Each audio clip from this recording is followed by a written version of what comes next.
What's up, everybody? Welcome to another episode of Coffeez for Closers, where success is served hot.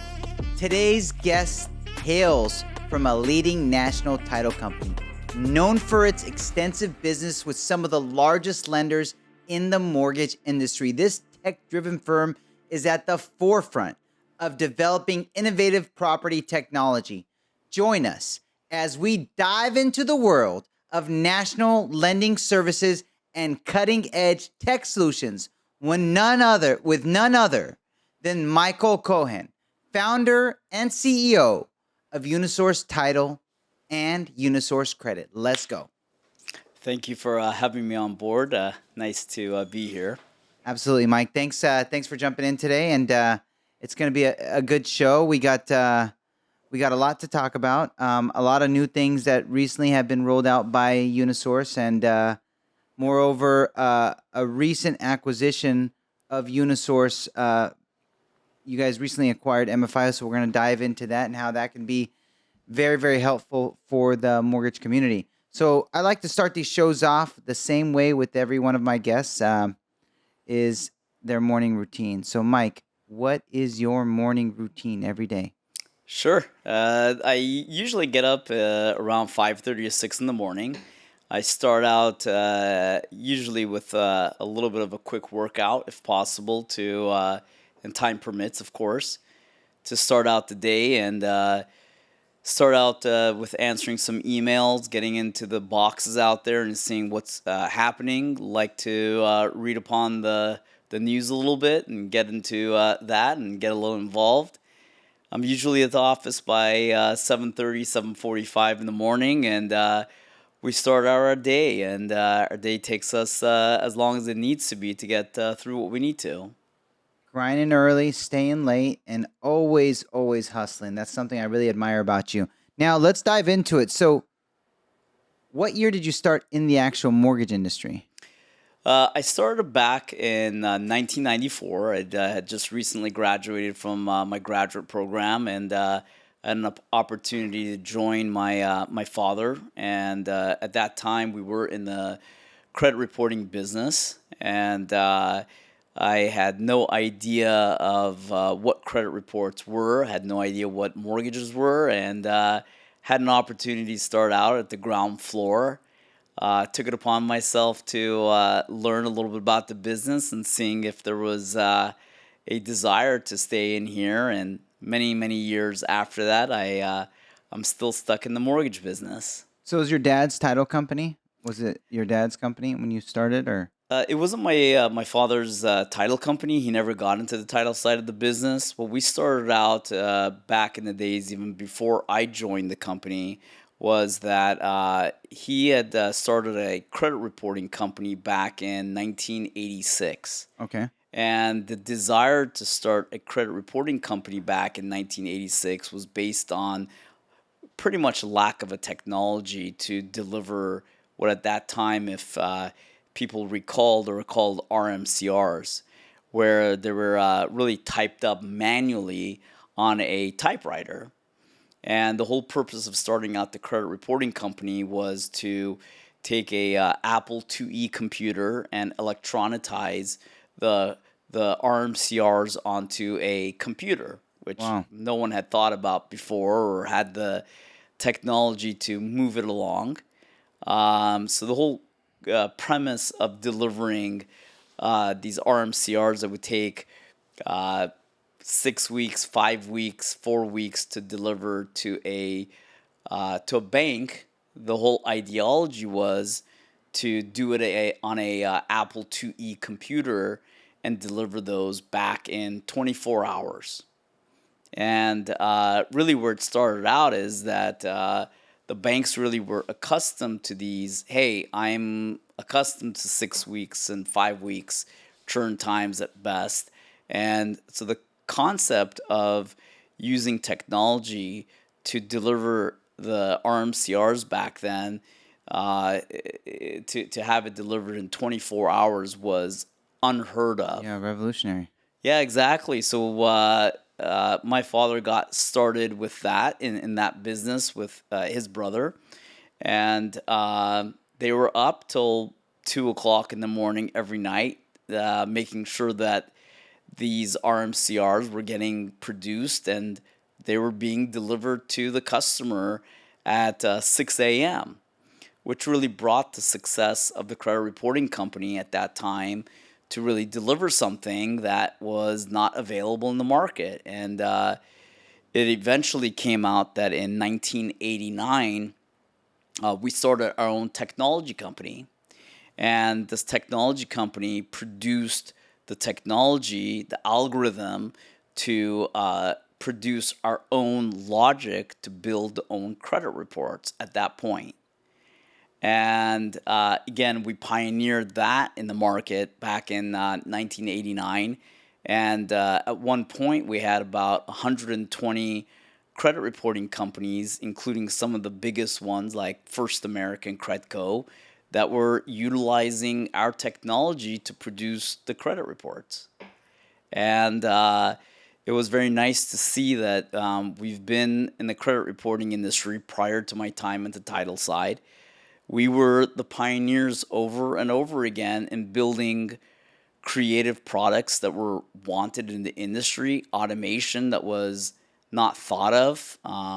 We built a lot of integrations to third-party loan origination softwares where it electronized them getting a credit report within 30 seconds. And we really partnered up with a lot of these guys, these LOS companies, and really delivered a product that was needed to help advance the credit reports to customers instantaneously.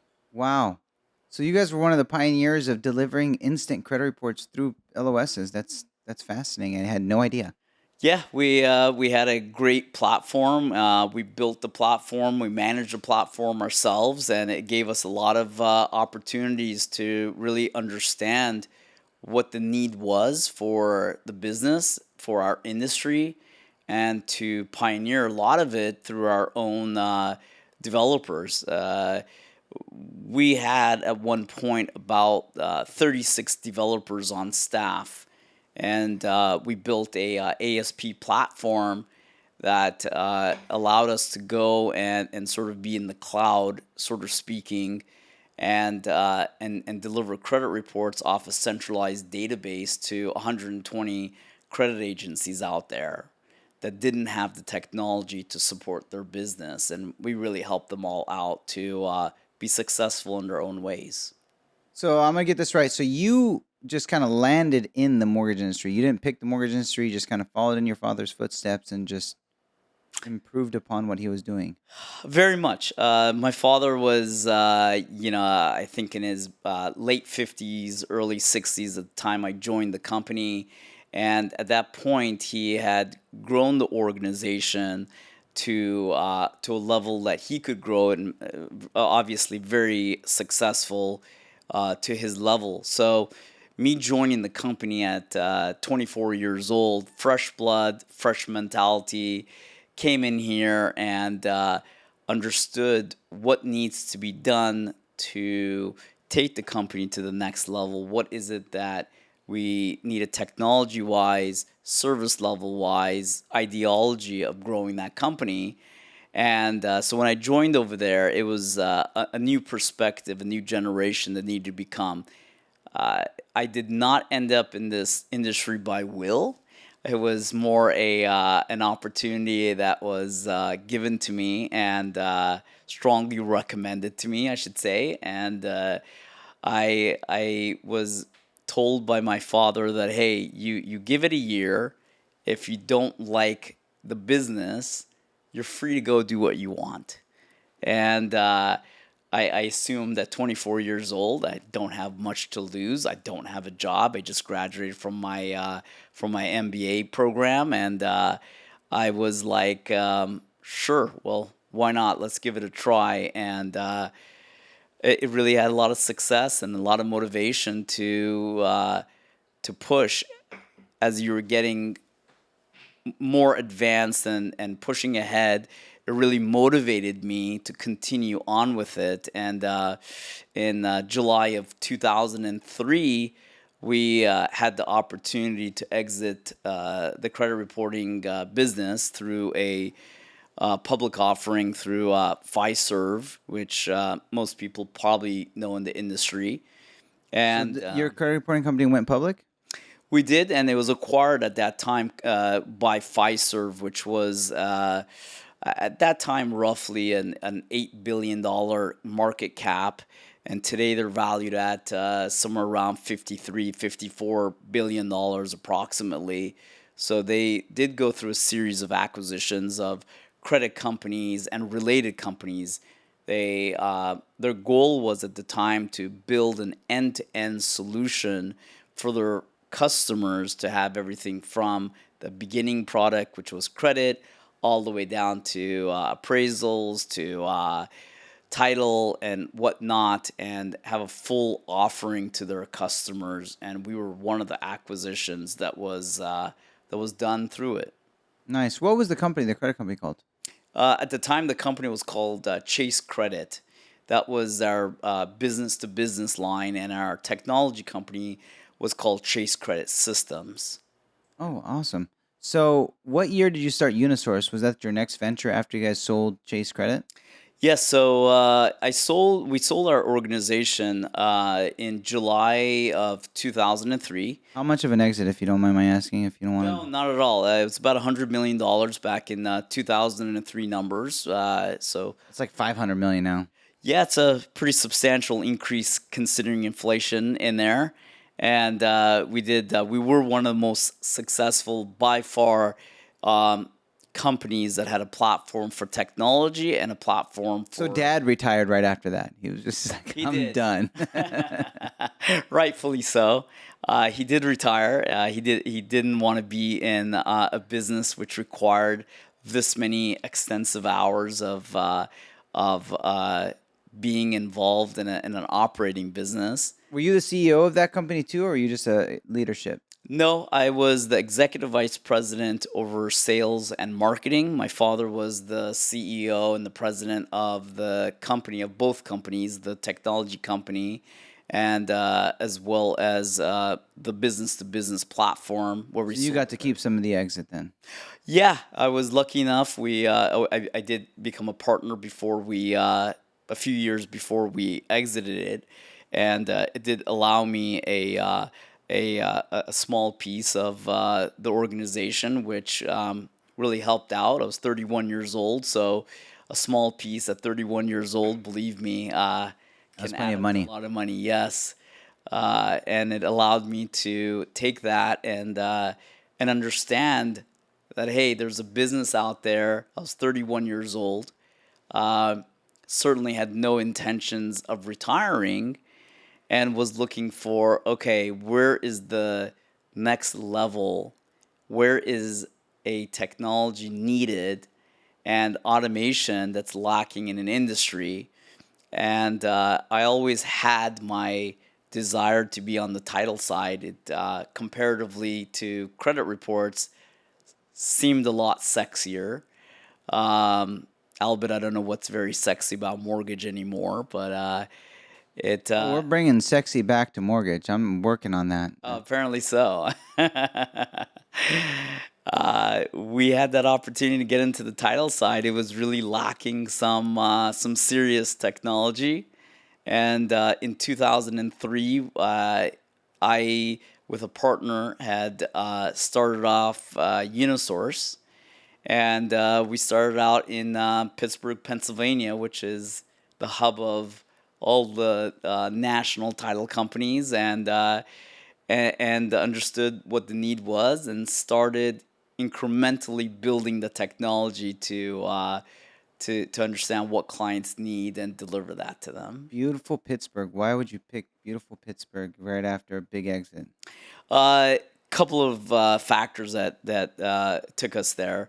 Number one, I had a partner that was based out of Pittsburgh, and he was already in the technology. He was already in the title business, excuse me, and he already had a platform for it.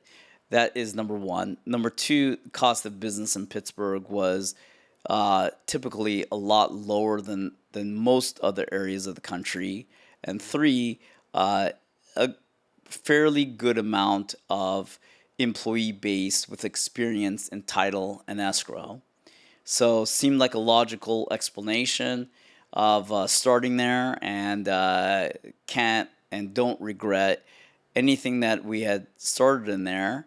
Um, in 2008, uh, my partner and I decided to uh, sell the remaining shares that I didn't own in Unisource, and in 2008, I took it over as the 100% sole owner of Unisource.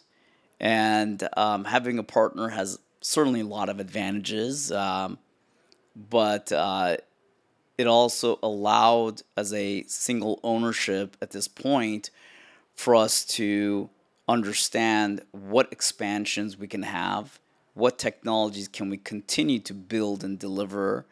And after the acquisition of the remaining shares, it really that's when the real growth started to happen at Unisource.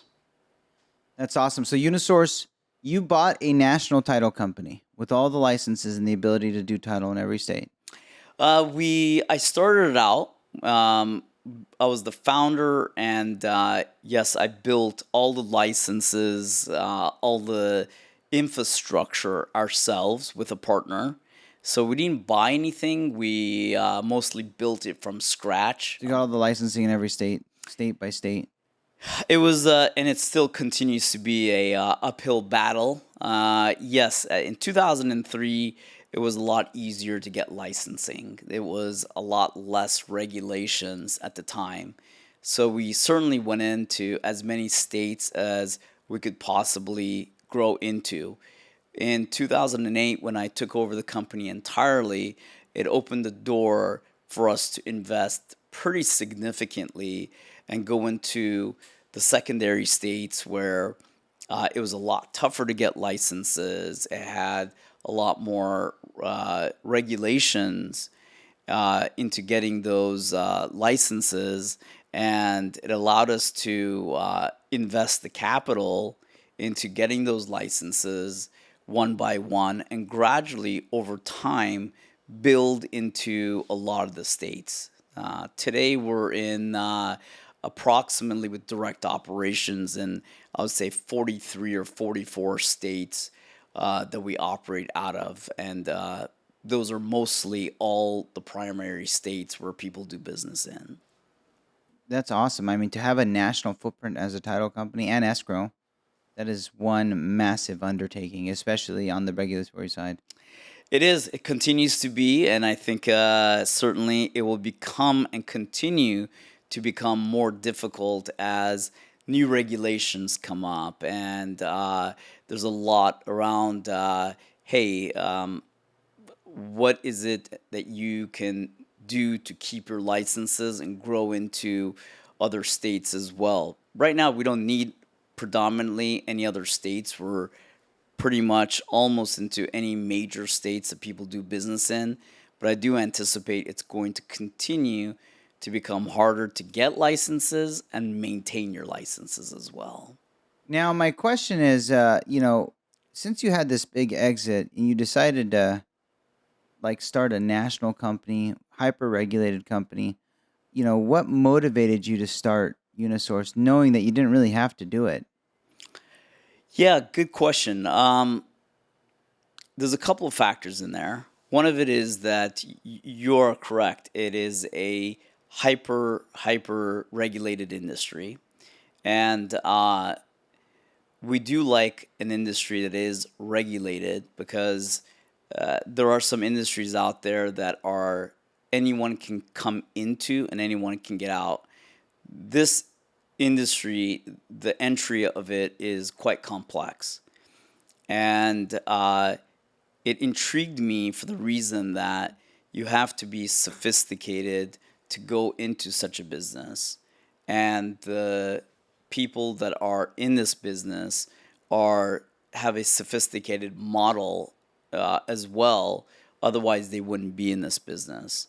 So that challenged me to a certain degree of understanding how we can get into the business that has a very high cost of barrier to get into, and what challenges does this industry see that you can overcome.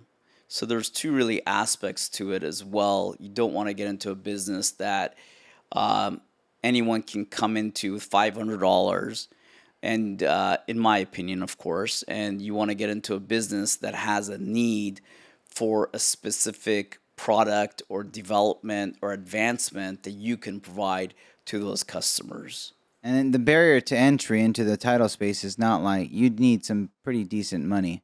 That's why you were able to start at the level you were at. Yes, absolutely. So today we have multiple brands that we go into. We've been very lucky enough to be successful in building multiple brands. Some of them with other national title organizations. Some of them the biggest ones in the United States, and so we do have multiple brands, and we understood the process of building the infrastructure.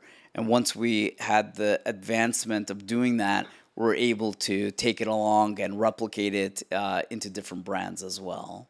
It's incredible. Now, let me ask you this. Do you think there's a specific skill or mindset that you have to have right now to be successful in the title industry or the mortgage industry as a whole? I do believe it, and I don't believe it's industry specific. I do believe that the skill set that someone needs to have the opportunity to be successful. And the reason why I say opportunity is because there's certainly a lot of people that work extremely hard, and sometimes they don't have that success. So I preface by saying that success isn't solely based on how many hours you work in a day. Success to me is based on the opportunity you have based on the hours that you work. So the skill set that you need in this industry, as a minimum, is definitely a good work ethic. Generally speaking, the good work ethic includes being disciplined to work hard to achieving what you want and having that opportunity to achieve what you want. And I think that that is the base of whether you're in mortgage, whether you're in title insurance, or any other industries, to have the person that wants to build a company be disciplined to work hard enough to have that opportunity to grow the company. Excellent. Now, right now, given all your success that you've had over the years and your continual success and your ongoing mindset to continue to win, where do you continue to find that kind of motivation? Sure. To me, the motivation isn't based on dollars any longer. For me, the motivation is how can we deliver a better product, better technology, better experience to the customer. So for me, it isn't only based on, okay, do we bring in this customer based on how much revenues they deliver to the table? It's based on how can we make the experience better for that customer. And the motivation for me comes within understanding and challenging ourselves how to make a product better for the customer experience. And that's where it motivates me to build bigger and better in that sense. Love it, love it. Now, what are you guys doing right now with with AI? How are you implementing AI into the title space? Definitely, we are. A little bit of understanding in Unisource, I'm a big believer because of my tech background that to build a lot of our own proprietary technology. So I'm a very big believer in that because I do believe that you stifle yourself if you're solely relying on third-party technologies. There's Yeah. going to be developments you want to do. There's going to be time frames that you're going to need to do these developments on. And if you're relying on solely a third party to get that work done for you and you're working on their time schedule, it's going to really prevent you from the speed that you need to grow your company. I'm a big believer in building automation. I'm a very big believer in AI technology. We are at the very beginning stages at Unisource to implement some very advanced AI technology that continues the automation and that can deliver a finished product back to our customers in a significantly less time. So we are very much already developing automation and customized solutions every day, but we're also implementing AI where on the back end it's going to be able to help us produce at a faster speed to the customer. So you'll be able to deliver title reports in seconds now. I think hours. I think that, and I think we are Full title reports. full title reports. We're doing it in many states today, and thanks to the technology that's out there, we do have a relationship with our underwriters. We do have a relationship with developers that have allowed us in some of these states to have a full instant title report delivered within 3, 4, or 5 hours. What about for credit? How is AI being implemented in the credit space? You know, AI is going to, it's behind in comparatively to the title space in the AI technology, I feel. I do believe that where AI is going to come into play is more on doing products, customer service products, such as rapid rescores, supplements, where actually the technology needs to be verified or information needs to be verified. I do believe that that is where it's going to be implemented as the lenders implement more automation and AI on their side as well that we can plug into. Yeah, so it's still a little bit behind on the credit side. I do think so. I think that it is in its infancy stages because a lot of lenders haven't adapted to building AI on their side. So it's pretty hard to implement technology yet. But I do believe that it is on the horizon to happen in the next few years for that. Nice. Okay, so pivoting a little bit now, if you were to tell your younger self, your 20-year-old self, some advice, what would that advice be?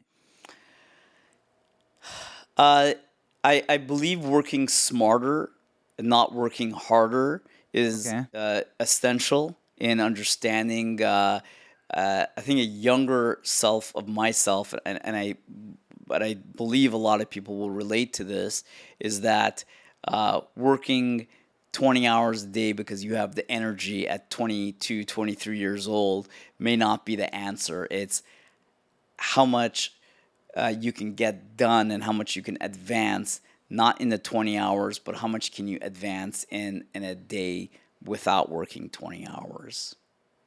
Nice. So just be mindful of your time and work smarter, not harder. Yes, I'm a big believer, comparatively to 20 years ago at least, that understanding what you're trying to achieve and having a roadmap to there doesn't equal to every single day having to work 20 hours. It certainly doesn't also, on the flip side, doesn't necessitate working 2 hours a day and expecting success or the opportunity for success. But I think there's a happy medium between working enough hours without overdoing it to achieve your goals. Now, a follow-up to that question is, what would you tell a 20-year-old right now to build wealth? How would you tell a 20-year-old? What would you tell a 20-year-old right now to build wealth? I would really set out a couple things, and I know the generation after me has a different mindset than maybe our generation, Joe. So I say that number one, find what you really like to do. Don't get into a business because you think or you hope that one day you're going to like it. Don't get into a business that they all want to be YouTubers. They do want to be YouTubers. Yeah. You're correct. And Maybe having a backup plan of, hey, if YouTube doesn't work out, Instagram doesn't work out, what is it that I can do that's gonna a support me? Because majority or some, or at least a lot of the people that go into a social media platform don't have the stamina to make it into a large platform, and you do have to have a backup plan. You can't always go in saying, well, I want to go into social media and I don't have a backup plan. So I do think having that backup plan is essential to knowing what is it, do you like it, and can you wake up every day seeing yourself doing it? I mean, I certainly wake up every day and I'm challenged, but the challenge is good for me. I like to see where I am and where I can be. And I think that if that person takes that uh, same viewpoint, it does really help them to succeed. So, do they like it? Do you like it? Do you love it? Or do you live it? I would say at this point I love it, and this is the prime of where we are right now. It's taken a lot to get here. It was not an easy work to get here, and some people come and they base it on, oh well, you're lucky, or that it just fell into your lap. Nothing falls into your lap. Success is not, for the most part, it's not handed to you. There's a lot of work that goes behind the scenes to build that, whether people admit it or not.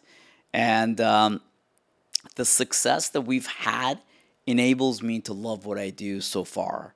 And I certainly don't have any intentions of slowing down, if not anything, expanding and building faster is what we're looking at. That's awesome.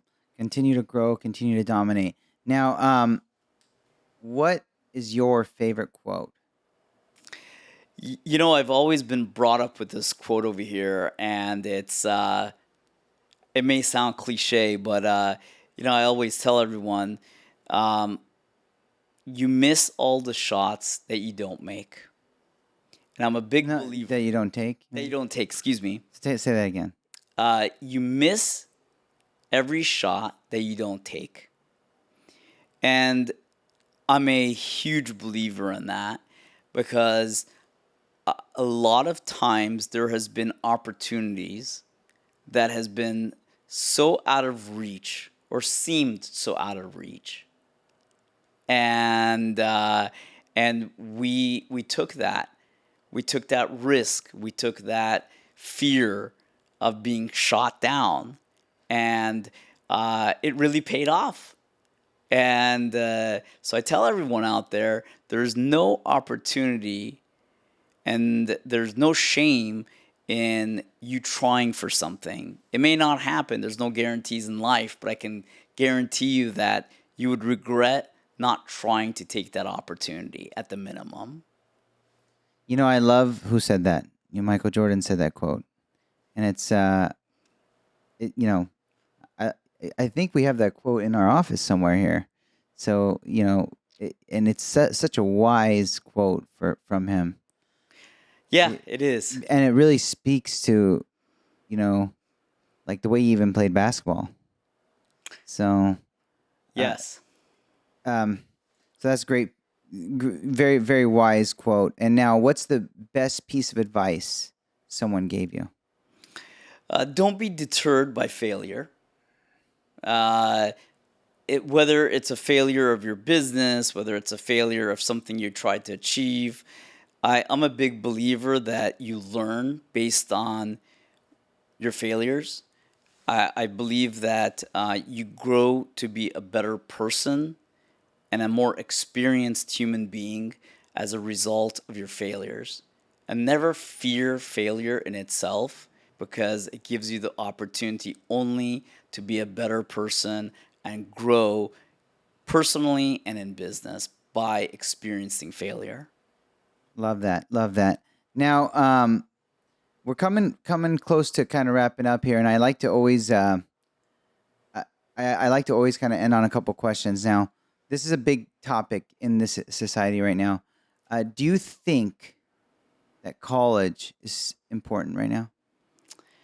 I do believe that college is important, and not only for the education side, but I believe it's important to for developmental growth as a person. And people say, well, you can get it by working, or you can get it by being on a social platform. And I do think that the social platform and by working brings a different level of of developmental growth and social growth. But I do believe that in the long term, education is something that no matter how wealthy you get or how unsuccessful you are in your life's pattern journey, that the education is something they can never take away from you. And I do believe that, in my personal opinion, that college is important. College is where you learn, college is where you have fun and experience different things, and you're careless with a lot of things. And it gives you an opportunity to spend those years, grow developmentally, and be more prepared. And certainly, people that don't go to college, it's not a bad thing, but I do think it's a opportunity that's worth the investment for a lot of people. So you're going to send your kids to college? Of course, I can't make anybody go to college, but if it's my desire, absolutely, I would. I would love for them to go to college and be educated as much as possible. No, no, I honestly agree with you, but it's a big topic of debate, and that's what we like to do here.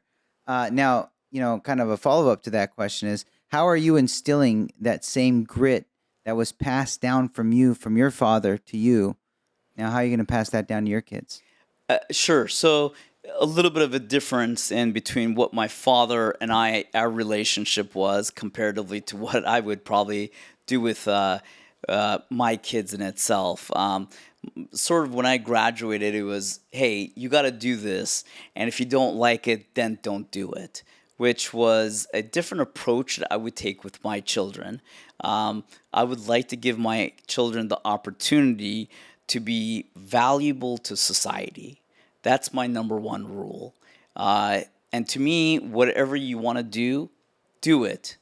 But contribute to the value of society. And as long as you do that, and as long as you're a good person in this world and you do good to others, I'm completely fine with it. Now, two last questions. The first one is a three-pronged question. Okay, what is a personal goal that you have for yourself? What's a family goal that you have for the family? And what's a business goal that you have for Unisource Title and Unisource Credit? Sure. So I'll start out with my family because I think that's the most important piece of it. My family, it's my goal is to see my children grow up and be successful in their own ways. I've sacrificed a lot in my life, just like a lot of founders do in their lives, to build something. And in my case, a title company and an escrow company and whatnot. But for my sacrifices that I've done is to provide my family with the opportunity to achieve what they want and not have to do what they need to do only based on financial results, but do something that you truly enjoy. Do something that you're going to wake up every day and be like, wow, this is what I want to do. And as long as they achieve that and they have the opportunity to achieve that, I've set my goals and I've exceeded them on my family side. On the business side, I think this is truly the beginning of a snowball effect.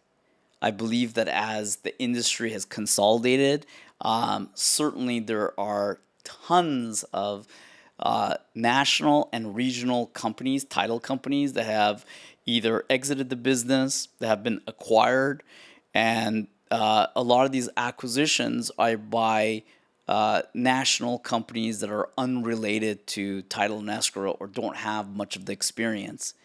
So I do believe that this gives us the opportunity to uh, drastically invest back into our organization that we've been involved in for over 20 years and to continue at an exponential factor to build better, build automation, build AI, but also you can have the best technology in the world.